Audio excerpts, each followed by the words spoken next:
Welcome. Good morning, everybody. It's so good to see you. Thank you for being here today. Today, we are going to dedicate our Path to Profit series session where we're going to focus on helping fashion and retail leaders build more resilient, profitable, and operationally neutral brands. And as you look ahead of in 2026, as it comes through right around the corner, the pressure is really on organization has never been more higher than it currently is with the current environment that we are in. Consumers are shifting faster, capital is more expensive, supply chain remain unstable, and the margin landscape continues to tighten. So today our conversation is designed to give you something deeper than just insights. It means to really be giving you a clarity that you can walk away with today and hopefully implement that before the beginning of the year. Real strategic clarity that can really take you back to your teams and you can implement immediately. So stay tuned. We're excited to start. And really welcome for everybody who has been supporting us, joining our live events, and as well as watching our events on a replay if you were not able to make here in time. So really welcome. We're super excited to have you here. For those who are new and who have not potentially met me before, my name is Evgenia Alexandrovna Yushkova, or simply Yay. And I'm a fashion business consultant specializing in end-to-end operation strategy, merchandising planning, supply chain resilience, assortment optimization, and overall business design that I'm sharing with you today really comes directly from where inside of our experience of our organization and our team that is really been working diligently with established brands as well as aspiring and starting up brands. And we've really worked in the last 25 years. I have dedicated to this career, built over a dozen multi-million-dollar private label brands for large retailers, and really helped teams to solve fragmentation and eliminating operational waste, improving forecasting and strengthening the margins, and building the system that scales sustainably by taking a step back and looking at an end-to-end process and holistic approach, allowing us to find and fine-tune where the profit leaks are so that we can maximize the profitability. And we look at assortments, we look at supply chain, we look at your operations, and we look at it as a holistic approach to ensure that every piece works smoothly and we optimize so that we can all come at the end of the day profitable at the bottom line. And this is not really a marketing webinar. This is going to be a strategic working session that I'd love to share with you by a request of quite a few of our clients who've asked us to come up with a session that allows them to think through of what and how they need to create and change their mind shift in order for them to be able to be successful for 2026 and how to plan for it. And by the end of our webinar today, you will understand exactly how to structure a 2026 growth plan that adapts as fast as the market moves without overwhelming your teams or compromising profitability. Few weeks ago, many of you might have joined our executive roundtable, and I know we have seen that many of you guys have watched the replay on building a smarter, more resilient fashion brands. And we explored three major areas. One was the importance of setting the data-driven growth goals. The second was strengthening the operational discipline through KPIs that actually drive decisions. And the third was adapting a proactively rather than reactively to the market shifts. The market has been very difficult for us this year and have challenged all of us with how quickly it has shifted, how unpredictable it was. And for us, it just taught us even more that resilience stays by carefully planning the different scenarios ahead of time so that you are prepared for when things are going sideways. That session was all about identifying also what was broken and the structural cracks that show up, the fire delays, misalignments, and shrinking margins. It created awareness. It clarified the truth. But today we're going to move beyond that. Today, it's about solutions, implementation, and the operational systems behind the strategy. If the round table gave you a foundation, today we're going to give you a blueprint of building on top of it. So if you've missed the round table and you're watching this recording or watching this live, we will drop a link in a comment shortly with the link directly to the round table recording so that you could enjoy that and hopefully be able to really complete the picture of what we're talking about today. Let's start with the truth that's really uncomfortable, but it's necessary to mention. Most brands do not lose momentum because the market shifts. They lose momentum because their growth plans can't bend without breaking. You can have the best creative team, the strongest product design ideas, and the impressive marketing execution. But if your planning infrastructure is rigid, your business becomes fragile. And we all know that the fragility is really the enemy of the growth. Across the industry, I see companies investing heavily in dashboards, agencies, consultants, systems, and task forces. They produce decks, reports, meetings. We help them to do that the same things as well. But the fragmentation and the bottlenecks and the margin erosion continues to creep up and because of poor planning. You fix one thing and another one breaks. You solve one fire and two more appear. How many of you guys are actually feeling that and feeling that stress, even on yourself as we're talking right now? And eventually the chaos starts to feel normal, where the chaos is really not a normal thing, but we are so used to running at 100 miles an hour in our industry that we are used to chaos. We think that it's normal. But in reality of things, it's a signal.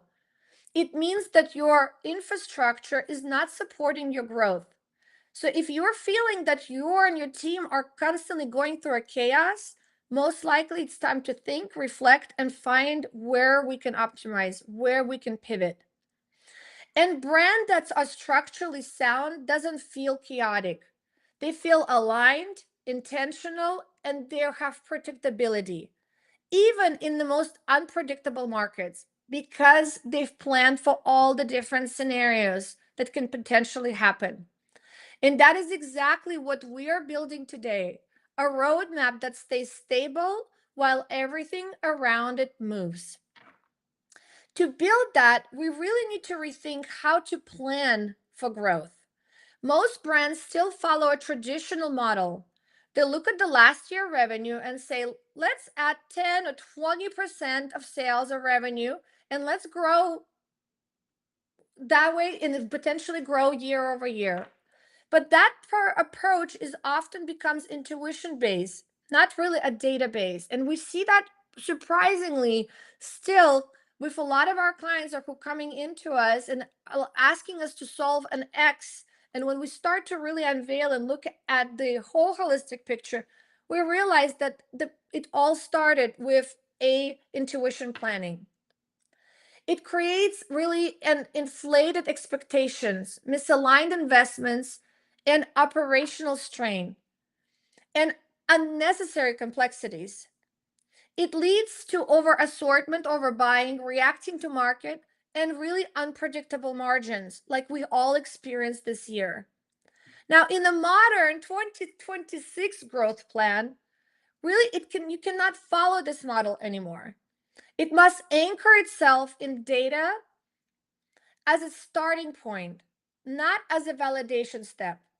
It must reflect real demand, contribution margin, SKU performance, inventory turn, cash flow health, and operational capacity. And it must increase agility, not complexity. So as you can see that I'm going to talk a lot about thinking of how we integrate into our growth plan agility, optimization, so that we are able to speed up things. We are able to, at the end of the day, save resources, save money, and be more profitable at the bottom line. I always say there's two ways to make more margin. You either more money for the business. You either make money and you make more revenue, or you optimize and reduce your operational costs. So let's really walk through what an adaptive growth roadmap actually looks like. First, your revenue goals must anchor themselves in real demand, not hopeful demand, not assumed demand. Especially, I'm talking to our younger brands who often are really projecting based on hope and what they assume is going to happen with the market. But actual demonstrated demand, instead of asking, how do you want to grow? The question really becomes, which categories and which SKUs have earned the right to grow? It's a completely different mindset of how we are approaching the growth for the next year. Because not everything should grow in your business. And growth must be selective, intentional, and controlled. The top 10 or 20% of your SKUs that almost always carry your business, because they're most likely are the ones who drive 80% of your revenue. That is where the growth belongs. This is where the focus needs to stay. When you build revenue goals around the winners, your accuracy improves, your margin strengthens, and your teamwork decreases. How many times you've caught yourself thinking about that my team is overstretched, constantly stressed, and they always constantly complaining that they don't have enough time to complete X and that they are at the urge of being overburned.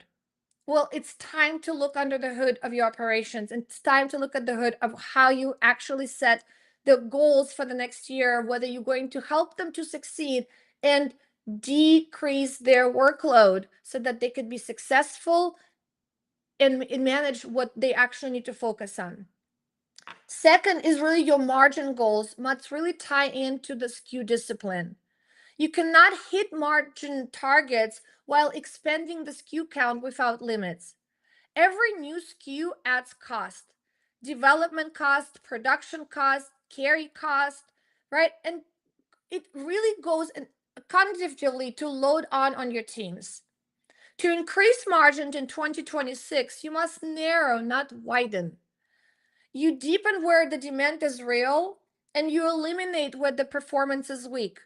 When you are doing the 80-20 Pareto analysis on your across all of your assortment as an example, and not just on the SKU base and sales base, but down to the color, size, performance, vendor performance, you're going to find out that there is a 20% that drives 80% of your revenue or your success, and the rest of it, there's a huge long tail. And if you think that this is not your situation, I highly challenge you to go and check and actually rerun those numbers. You will be very surprised.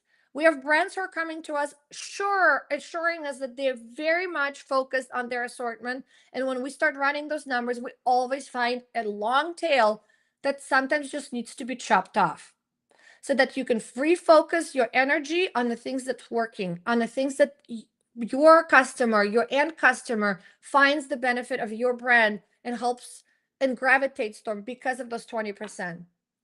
And when margin goals are tied to SKU discipline, your team shifts from more styles to more profitable styles. And that is the key. Third, your inventory goals must protect cash. Cash is your oxygen. Do not tie it with bulk inventory, because without inventory turn, there is no sustainable growth. Reduce inventory, it's not a meaningful goal. What really matters is to increase your turn, reducing again your stock, right? Tightening your buys early in a season.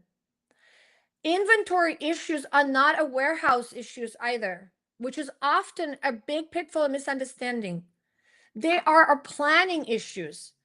They are an assortment issues. They are decision-making issues.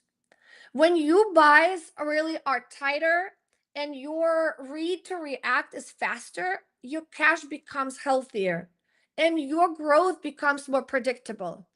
This is where having an agile supply chain, or at least an integration of a hybrid between the traditional pull and push supply chain, is also extremely critical. This is why we always say get data scientists behind your planning team so that you could really granularly analyze the data and make the best decisions. And the fourth thing is where your customer goals must center around a lifetime value. Acquisition growth in customer acquisition growth is your future. It's the future of your brand. It's the heart. And retention, it sustains you. Your roadmap must include goal around repeat purchase rate, returning customers, AOV, and improving the consistency of your core product experience. When your brand's relationship with the customer strengthens, your business will stabilize. Now let's pivot a little bit into KPIs because this is where most brands really overestimate their strength. Most companies track data, but tracking data is not the same thing as KPI disciplines. Tracking KPIs it's only meaningful if your KPI is actively driving decisions. Many organizations have dashboards full of KPIs that do not do nothing more than describing what already happened. They don't diagnose their cause and they don't influence the behavior. And often we wait until the quarter review or the end of the year before we can actually make any type of pivots either to our KPI or how we're trying to meet them. And in 2026, KPIs cannot be static in this case, right? They must be diagnostic. They must expose where your business is healthy and where it's fragile and where it is breaking. And each KPI must have an owner, not a department, a person who actually owns that KPI. There's 5 KPIs that matter most going into 2026. SKU contribution margin, gross margin return on investment, lead time accuracy, sell through at 30, 60, or 90 days, and the forecast accuracy. Let's walk through each one of them. First, SKU contribution margin is going to be one of the first things that we often want to look at and what we look at when we work with our clients. This KPI tells you exactly which product you are paying your bills and which products are draining your profit.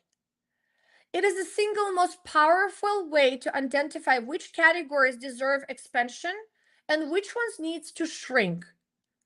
Low contribution margins almost always points to assortment with issues, lack of SKU role clarity, or emotional decision making in product reaction. Improving SKU contribution is often a faster path to a healthier margin. Second is our gross margin return on investment, which tells you how effectively your inventory is performing. When your gross margin return on investment is low, you almost always see that the underlying issue is your assortment is too wide. This is where we talk about that tail, right? And your buys are too slow or too shallow, and your turns are most likely too slow. When your gross margin return on investment is high, your capital is working for you. Your open to buy stays healthier and your margin improves naturally. Where your GM ROI is one of the most under-leveraged KPI in the fashion industry and one of the most transformative when it actually is used and it's used correctly to your own benefit. Third, thinking about the time lead accuracy. Yes, we all try to chase a shorter lead times with our vendors, but what we often don't track or track on a deeper level is the consistency of that lead time. Whether it's consistently the vendors delivering at the same lead time that they initially quoted you. And notice I did not really say that in this case lead time, right? I really mentioned is about the most brands really track the how long it really takes for them to produce something. But very few track how accurate that timeline actually is. Variances, not the duration of the time, but the variances between those time leads is the true enemy of your margin. Variances disrupt launches, reorders, seasonality, marketing calendars, and cash planning. When lead time is unpredictable, every part of the business becomes unpredictable. You fix your lead time accuracy and you're stabilizing your entire operating rhythm. This is why vendor scorecards are incredibly important. So if you still don't have them and you're operating a mid to large size business, this is definitely something you might want to invest in to build. It will help you to reveal some of these visibilities and put the control points in place so that you can see when your lead times are going out of control, so that you can analyze, understand the root cause of it, pivot, fix it, and pivot. And fourth, we want to talk about the sell through. At the 30, 60, and 90 days, 30-day sell through is one of your most powerful predictors to full season performance. And if you also add on a agile manufacturing and AI predictability, where you're now able to actually predict your demand on a bi-weekly or weekly process and actually get the product in small batches to your customer, back to your store within those 2 to 4 weeks on a regular cadence and basis, you can start really turning your inventory. And the strong 30-day sell-through really means that you can scale confidently. Now, if you're on the weak side of your 30-day sell-through, it exposes issues early. Issues with pricing, issues with category mix, product market fit, or potential in an inventory depth. And brands that wait till 90 days to react, they're really reacting too far late. And finally, the forecast accuracy is another really critical point for us to touch point today in our conversation. And forecast accuracy is an organizational truth teller. If your forecast accuracy is below 65 or 70%, then your planning process most likely is broken. Not your planner, but your process. That distinction really matters because it means that the fix is structural, not a personal thing. It's not about your resource, it's most likely about the process that they follow. And structural fixes are what drives the true growth. Thank you guys for sending in your questions. Thank you guys for listening, who are listening as wide. I just want to remind everyone, if you have questions as we're having this conversation, feel free to drop them in the comments below. I will try to address them as I'm going through this presentation. But if I did not get to your question, we will address it offline afterwards. At the same time, if you are watching this as a pre-recording or as a recording later on, feel free to drop your comments and your questions. We do look at them on a regular basis and we respond to all of them. So please feel free to do so. So I'd love to just continue. Sorry, one question just came in. Sam, thank you so much for asking us. I really appreciate you. We're already analyzing sales data pretty heavily. How is that different from standard category analysis? That is a really great question. And this is where the distinction really matters. Most sales analysis looks backwards. White spacing mapping looks at the future behavior under pressure. A category can sell well and still be structurally weak. What we're looking for is not really what's sold, but what absorbs the forecast error, what holds margin without markdown dependencies, what scales without adding complexity. And if you don't elevate categories through lens, really, you end up growing the wrong parts of the business very successfully. So I think it's really the mind shift about how we analyze that data and what we're really looking for, and how do we then identify those root causes of what's causing those issues and actually solving for those. So we're looking at more an operational side of what that data tells us in order for us to fix it or how to improve our forecasting or predictability for next year. Thank you, Sam, for thumbs up. I appreciate it. I'm glad that this was really helpful. Now, let's really establish the diagnostic foundation of your KPIs. We can shift into operational engine behind an adaptive 2026 roadmap, because data only creates impact when it changes behavior. And it's most organizations, and breakdown happens not at the data level, but at the execution. We often see data reports and different data report our hierarchy that companies and brands collect. Um, and they do analyze it, but I always say they analyze it by scratching the surface. But very often they don't act on it. They talk about it, they sit in meetings for 6, 8 hours at a time, but there is no follow up and actual execution that often happens. And it just falls off until it becomes into a bigger snowball of more bigger issues. So, one of the biggest execution failures happens around lead time accuracy, as an example. Again, not a lead time, but the lead time accuracy. And when your timeline shifts unpredictably, your entire operation model becomes reactive. Your marketing calendar loses alignment, your allocation window shrinks, and your reorder opportunities disappears. And your team becomes stuck in cycle of firefighting instead of actually forward planning. How many of you guys actually feel this? Give me thumbs up. Yes, I see this. Thank you guys. I mean, you're right. This happens we all feel it. And this is where the strong operating system begins, by eliminating variances and creating reliability in parts of the business that everything else depends on. Sell throughs is your earliest evidence of truth. 30-day sell through tells you whether your pricing, assortment mix, and depth decisions were correct.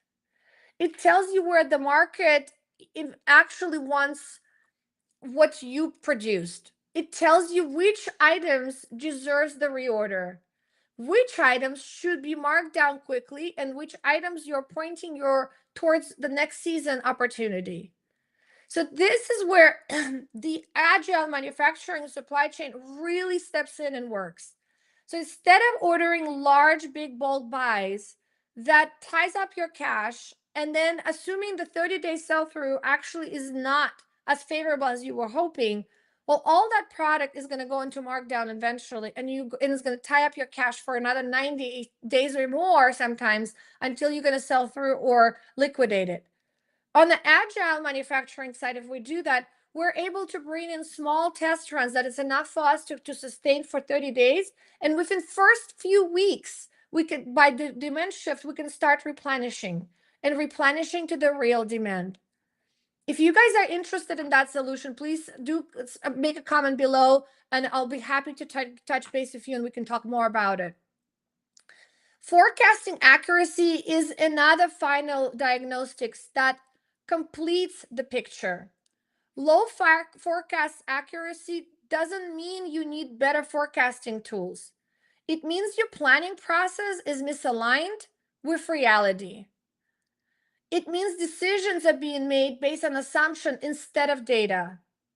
And it means your roadmap is built on a shaky foundation. Forecast accuracy is about 65 to 70%, indicates a healthy, well-aligned planning rhythm.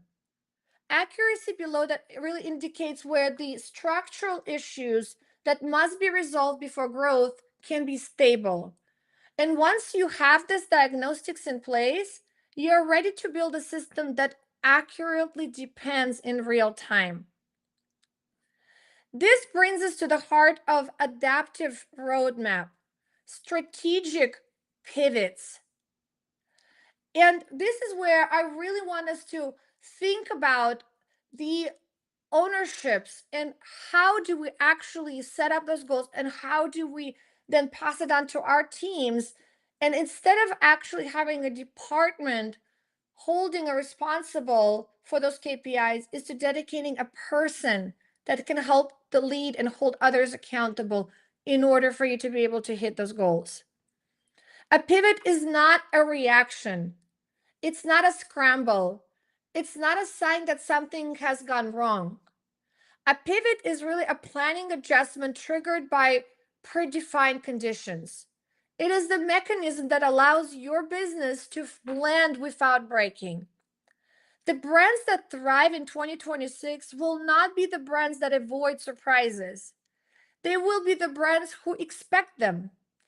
Now that especially we have learned over the course of 5 years of all the different unpredictabilities, we understand now that we need to keep a closer eye on what's happening in the world, in economics, what's happening, what are the shifts, and try to predict against those and try to create different scenarios and build systems that respond automatically and intelligently.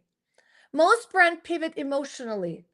High sell through leads to panic chasing, and low sell through leads to fear based discounting. And lead time delays lead to scrambling, and budget tightening leads to cuts off, right? But none of those are really strategic. They are us reacting to a symptom and trying to put a fire, trying to solve the symptom.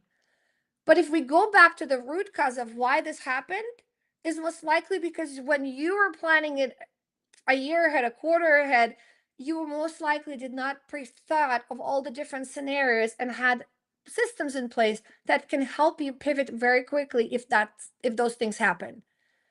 But none of those really strategic pivot, it removes the emotion altogether. And they replace the guesswork with clarity. And they really return the chaos into controlled operating rhythm. The first element of the strong pivot framework is the triggers. A pivot trigger is a combination that tells your team it's time to adjust.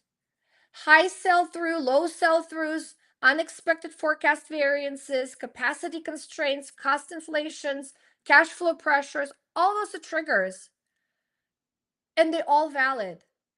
But here's what really matters.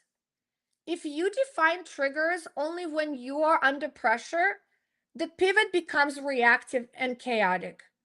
Triggers must be defined before the season begins.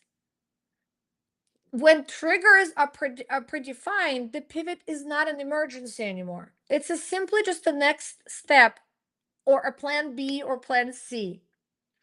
Once the triggers are defined, you need a second element, which is the pivot playbook.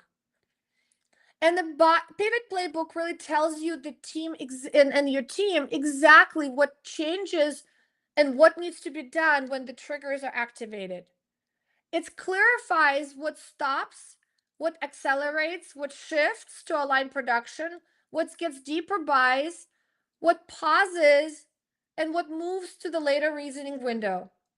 So think about it. We often do all of this, but we often do that after the fact when we already got hit with those issues.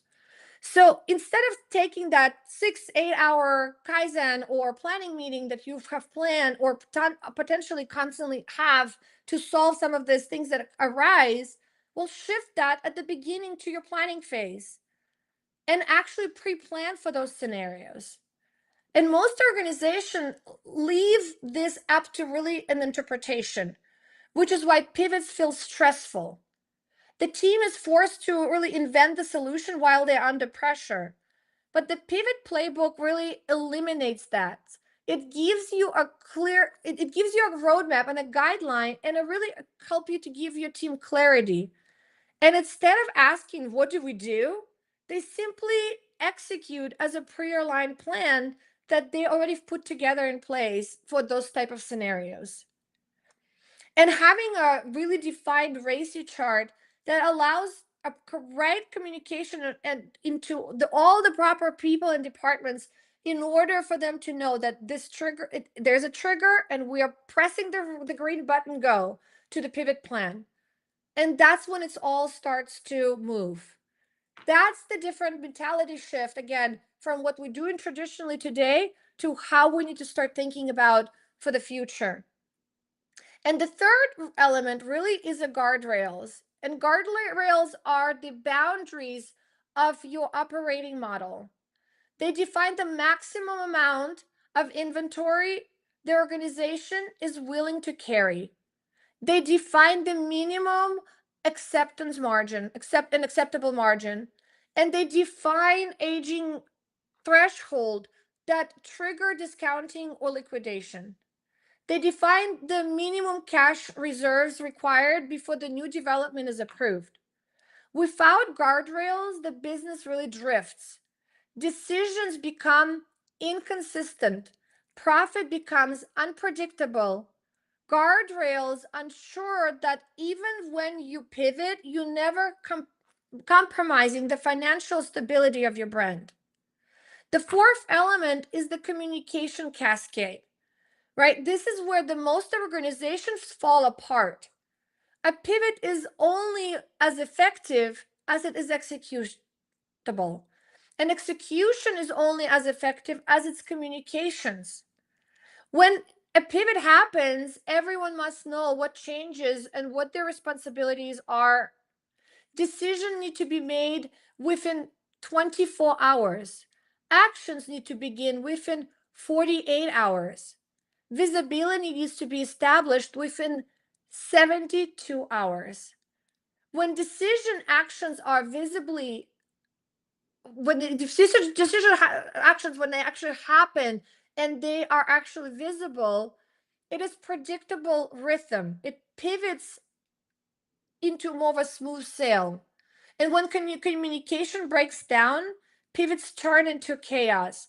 How many times you've caught yourself where your team or even yourself was absolutely completely unaware of what happened with a certain pivot and what was going on, and you were let know of what's happening when it was already in motion. This happens all the time across all organizations. This is where the very strategic, very clear RACI chart could really help to identify and putting the triggers in place in order for the right communications to go out in the right time. The final element is a pivot framework of the measurement rhythm. Every pivot should be evaluated. Did the pivot improve margin? Did it reduce the inventory exposure? Did it accelerate the cash? Did it strengthen your forecasting accuracy? And did it help the brand move closer to its gradually and annual objectives? When pivots are measured consistently, your team becomes stronger with every adjustment. The operating systems involves and decision making improves, and your brand becomes increasingly resilient. Now let's shift into team alignment. And this is where they often lack clarity. Teams are overwhelmed not because that they are incapable, but because their systems around them forces them to operate reactively instead of intentionally. The foundations of alignment starts with ownership. Every KPI needs a clear owner, not a department, a person. Because when you assign responsibility to a group, nothing changes. When you assign it to a person, transformation begins. Alignment also requires clarity of priorities. When everything is a priority, nothing is. When your team understands what must happen now, what you can happen later, and what is no longer matters, execution accelerates. Another major part of alignment is the decision rights. Your team must know who is responsible for making which decision, which again, the RACI chart can help you to identify that and to pre-think all of those scenarios. Who approves buys, who approves reorders, whose decision to decide on assortment breadth, and who controls the markdowns, and who calls the pivot or who allocates the open to buy, and who doesn't. Because often we start to be in panic chasing the the information that is needed from the wrong people in the organization, and then we're just wasting our time running around until we get the right answer to the right person. Slow decision making is one of the biggest hidden causes of margin erosion. When decisions right and unclear, really the decision bounces between the team. It escalates unnecessarily and stalls completely. Clear decisions really creates the right speed. It creates the speed and right margin. And if Mary, thank you so much for asking a question. And what if we have a small team? How do we end up not doing it all? And that's a phenomenal question. Thank you for asking it. Again, with a clear plan, even if you have a small team, you need to put in place exactly who is responsible for what and who is going to drive which change. And try not to have your team do everything, especially that does not have that does not play into your strengths. Know the strengths of your resources and your team, and outsource the ones that are not part of your strengths portfolio. And that's what will help you to do. But assigning the right outsource vendors and having the same conversations with them that they're be ready for pivots is very incredibly important, so that you don't scramble and try to find people who will be able to help you solve problem XYZ, even the scenario ABC. But actually have this conversation during your planning phase and have them be part of your team, even though they are working potentially remote or offshore, as part of your extension of your company. Hopefully this was, thank you, Mary. I'm glad that this was helpful. Um, Next is the capacity, right? It's to think about our capacity, and you cannot scale what your team does not having the capacity to execute on. So if your team is really overwhelmed, and reducing your assortment is often the fastest way to increase both the output and the margin. The fewer SKUs means fewer systems to touch, fewer samples to review, fewer development cycles, fewer approvals, fewer production complexities, and fewer errors. If you want your team to operate at their highest level, you reduce the noise and you can increase their focus. Often, especially when we work with retailers and we walk into their assortments and we start to look at the tail end, we often are told, well, we need all that in order for our customer to relate to what we're bringing, in order for them to feel that we have a fresh floor and we have an update. Yes, all of those are very important things to have variances, but having too many variances, you're actually confusing the customer. You're actually reducing their power buying because they are not able to make a decision of what they want to buy. If you have too many and choices versus or choices, so I'm saying if you have too many or choices versus and choices, you actually not doing yourself a favor. Your customer most likely going to buy less just because they are also confused and they're not being focused into one particular direction. So reducing and going more narrow but deeper in a more meaningful way, and truly bring product that serves your customer needs and solves their problems, is really the secret sauce, not a huge broad assortments of lots of SKUs.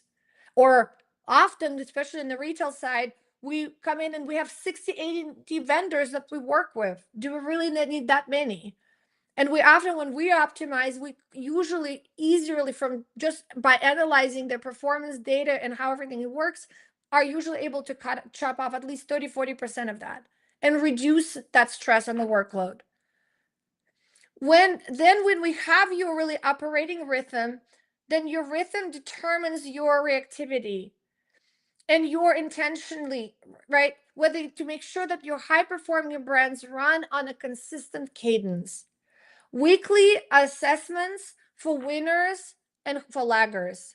Bi-weekly cross-functioning alignments, and monthly inventory and cash reviews, and quarterly strategic resets.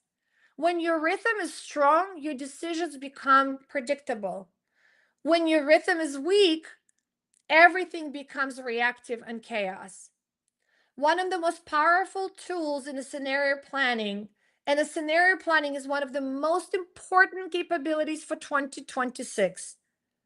And if it's is one that the most brands either skip altogether or really treat it superficially. But scenario planning prepares you for multiple futures. It ensures you that never have to start from scratch when the environment shifts.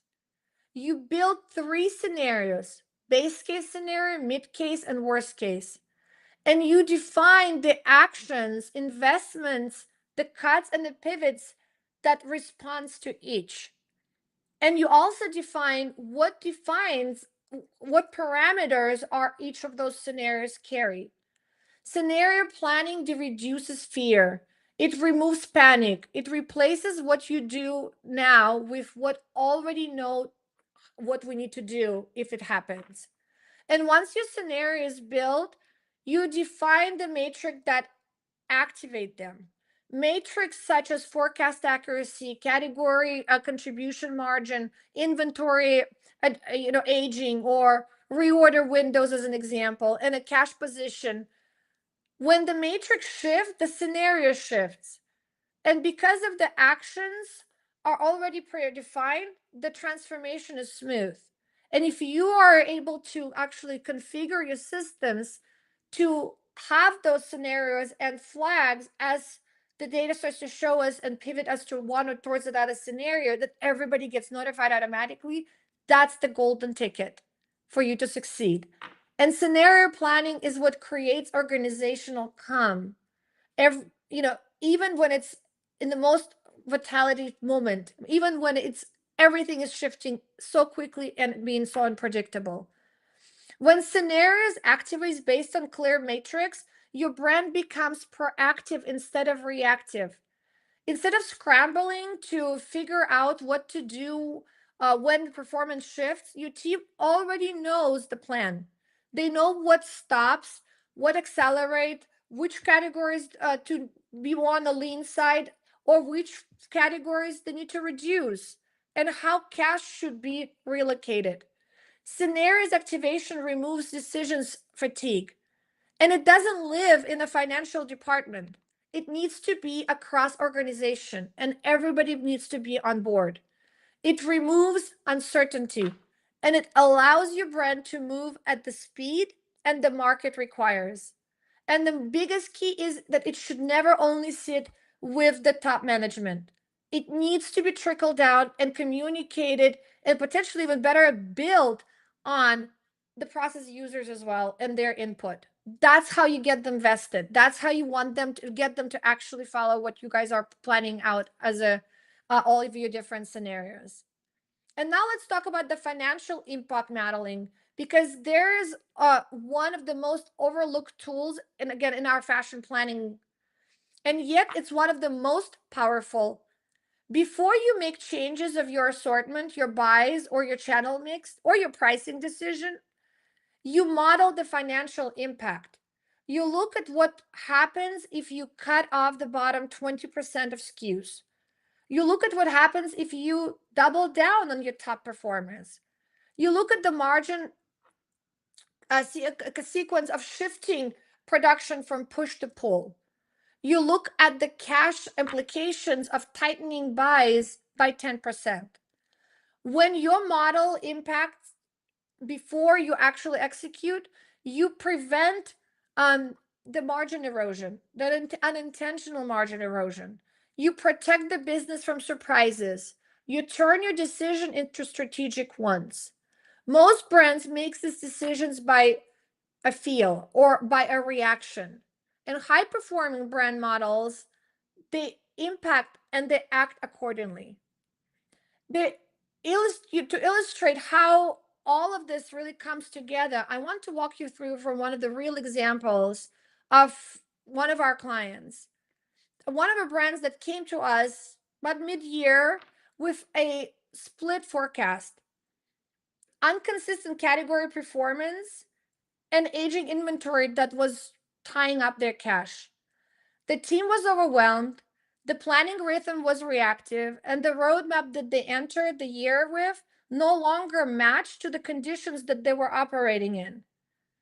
We applied this exact framework: diagnostic, scenario planning, pivot triggers, team alignment, and financial modeling, and re-engineered the operational system in mid-cycle. The first major shift was the SKU contribution analysis. We eliminated nearly 30% of their SKUs that were consistently underperforming. This alone fit up a capital and dramatically reduced the operational complexity. The second shift was the depth relocation. Rather than spreading buys across too many styles, we increased the depth in their top performing items by 18%. This improved both margin and turn. Next, we redesigned their production strategy. Core items moved to predictable push production, while the trend and testing items shifted to agile pull model with our partner Patchwork. That contribution allowed them to chase winners without over committing to guesses. And also implemented a weekly read to react cadence that replaced slow quarterly check-ins. This gave the team real-time visibility into performance, allowing them to adjust quickly and confidentially. And we put data scientists behind the analytics of the data instead of actually giving each department analyzing their own data and interpreting in their own way. Finally, we activated the scenario planning, which strengthened their cash flow positioning and alignment of the team decision making with the business true financial landscape. The result was 20% increase in profitability without adding any headcount. This is what structural clarity produces. Not more work, it's better work. Not more pressure, but a direction. And not more complexity, but actually do more with less. Before we wrap up, I wanted to really summarize the core principles that drive everything we covered today. Growth of 2026 does not come from doing more. It comes from doing less and better. It comes from narrowing your assortment, strengthening your winners, and eliminating the noise that creates operational drag. It comes from grounding every decision, revenue, inventory, margin, customers, and real performance, not assumptions. It comes from using KPIs not as a report, but as a diagnostic that exposes where the infrastructure needs reinforcement.